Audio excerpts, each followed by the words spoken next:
Hello everybody, my name is Sam and this is Rush Reality. Thank you so much for joining me. Now VR has opened up a whole new way of approaching so many things. As time has progressed, more ways of using the tech have emerged. Some are clever, some are quirky, and some are downright weird. Today I'm going to take you through 5 of the most unusual uses for virtual reality. Stick around for number 5 because it is pretty wild. So kicking off with number 1, that is one of the more eerie uses of VR, and that is simulating the experience of death. Designer Frank Kolkman set out to tackle death anxiety in terminally ill patients. And he did so by building a device to mimic an end-of-life experience. How does he do it? Well, a set of cameras is placed into a robotic head which is set facing the user's body. If the user turns its head, so does the robot. And it gives the experience that you're watching yourself. The head also contains 2 microphones that pick up sounds in the area and play them back binaurally.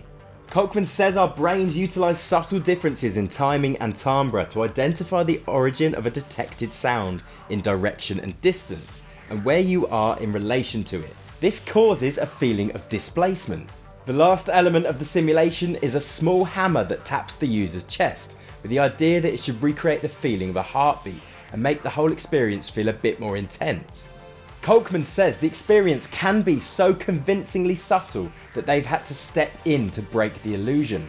Personally, I would love to know what an out-of-body experience truly feels like, but I feel like this could be an odd way to experience it, particularly when viewed in light of simulating death. Maybe I'll leave this one to someone else. Number 2 on our list today, that is pain relief. There's some very exciting research that shows VR could be effective as pain relief, with some claiming the effects could be on par with prescribed drugs. The FDA recently approved a VR device aimed at easing chronic pain, an issue that is dealt with by over 50 million in the US alone. The Ease VRX device places the user in a simulated 3D world that teaches them about the central nervous system. Over an 8-week course, they found that 66% of users found more than 30% in pain reduction, with 46% finding over 50% reduction. That is very impressive.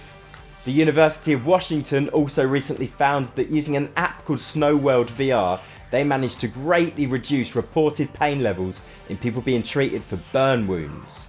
And I have to say, the app didn't look incredible. Just imagine what they could do with something truly immersive. I can imagine a time where this is used quite a lot, particularly for less intensive things. Just imagine you go to get a tattoo and the artist pulls out a VR headset to distract you while they work. It could be really impressive. So number 3, and this one could be a little bit too weird. Very recently, the Future Interfaces group at Carnegie Mellon University developed a haptic device that outputs acoustic energy pulses. They aim those pulses at the user's lips, teeth and tongue. The effect is that they're able to simulate kissing. No. That's what happens when nerds get a massive budget for emerging tech. Maybe this could be an add-on for Meta's up-and-coming partnership with Tinder? But seriously, the tech isn't just used for that.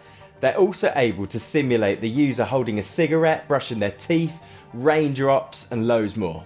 Pretty interesting stuff. Before we move on, if you're enjoying this video, just tickle that like button.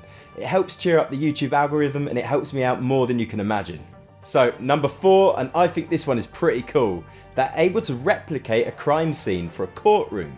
Just imagine if jurors on a criminal case could walk around the crime scene exactly as it was at the time of the crime. The lawyers would be able to point out every issue they're discussing and there'd be no need to rely on standard photos. Well, Staffordshire University are hoping to achieve exactly that. They are working with industry leaders in laser scanning to perfectly replicate and preserve crime scenes. This is like a stepping stone to a Minority Report level criminal justice system. I do think it has some massive benefits though. The investigators don't know which elements of a crime scene might come to be relied upon later, so perfectly preserving the entire scene can only be useful.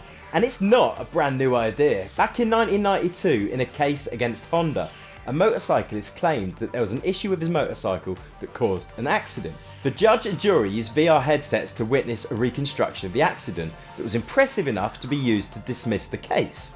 And back in 2014, a VR model of Auschwitz was built to help prosecute a then 94-year-old war criminal. In this case, the former SS guard died before the case could make it to court, but it's an interesting example of what is possible. Which brings us to number 5, topping out our list this week, that is the gender swap experiment.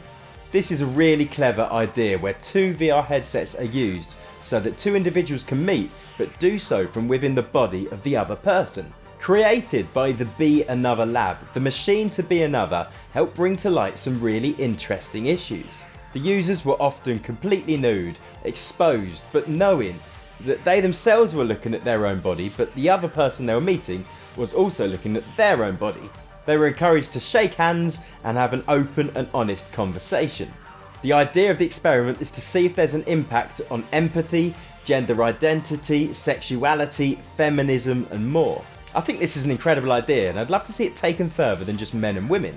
Literally anywhere where people may have opposing views but find it difficult to empathise. Anyway, that's my 5 for you today. I hope you found that enjoyable. There's some pretty interesting stuff there. Hope you'll agree.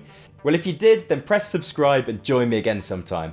I bring you regular VR content and I would love to catch you on the next one. Cheers.